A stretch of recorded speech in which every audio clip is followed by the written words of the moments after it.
BNP নেতা যাদেরকে খেলাপি বলা হচ্ছে তারা এই দীর্ঘ সময়ে অনেকে জেলের মধ্যে অবস্থান করেছেন মাননীয় স্পিকার।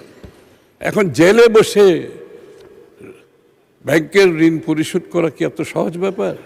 আমাদের এই আন্দোলনের সময় অনেকের ক্ষতিগ্রস্ত হয়েছে, ঋণ তফসিলীকরণ হয়েছে, কিন্তু গত দীর্ঘ 17 বৎসরের বিএনপির আন্দোলন সংগ্রামে বিএনপির যারা ব্যবসায়ী আছে তারা কেউ ব্যবসা করতে পারে না। তাদেরকে ব্যাংকের স্যাংশন করা লোন পর্যন্ত দেওয়া হয় না। লোন স্যাংশন হয়ে গেছে কিন্তু লোন দেওয়া হবে না।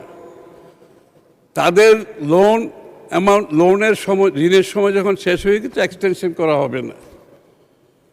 যত ধরনের বাধা বিপত্তি সৃষ্টি করা যায় ব্যাংকিং সিস্টেমে এই বিএনপির নেতা কর্মীদের বিরুদ্ধে সেটা করা হয়েছে মাননীয় স্পিকার। তাদের গ্যাসের লাইন কেটে দেওয়া হয়েছে, ইলেকট্রিসিটি লাইন কেটে দেওয়া হয়েছে। এই বিএনপি নেতা যাদেরকে খেলাপি বলা হচ্ছে তারা এই দীর্ঘ সময়ে অনেকে পালিয়ে বেরিয়েছে, বাড়িতে থাকতে পারে না, তাদের ব্যবসা প্রতিষ্ঠান বন্ধ করে দিতে হয়েছে, অনেকে জেলের মধ্যে অবস্থান করেছেন মাননীয় স্পিকার। এখন জেলে বসে ব্যাংকের ঋণ পরিশোধ করা কি এত সহজ ব্যাপার? মাননীয় স্পিকার, আমি আর পুনঃতফসিলীকরণ হচ্ছে ব্যাংক ক্লায়েন্ট রিলেশনশিপের ব্যাপার। ব্যাংক ক্লায়েন্ট রিলেশনশিপের ব্যাপার এরকম স্ট্যান্ডার্ড প্র্যাকটিস। তো এ হচ্ছে বিএনপির অবস্থা।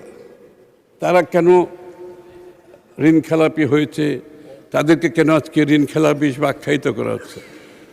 আবার অনেক দল আছে তাদের নাকি ব্যাংকও আছে। তো বিএনপির তো কোনো ব্যাংক নাই। বিএনপির কোনো ব্যাংক আছে? বাংলাদেশের এটা জনমুখে প্রচারিত, এটা সবার জানা আছে তাদের নাকি ব্যাংক আছে। তো তাদের যদি ব্যাংক থাকে তাহলে তাদের দলের সদস্যদের ঋণ খেলাপি হওয়ার তো সুযোগ নাই মাননীয় স্পিকার।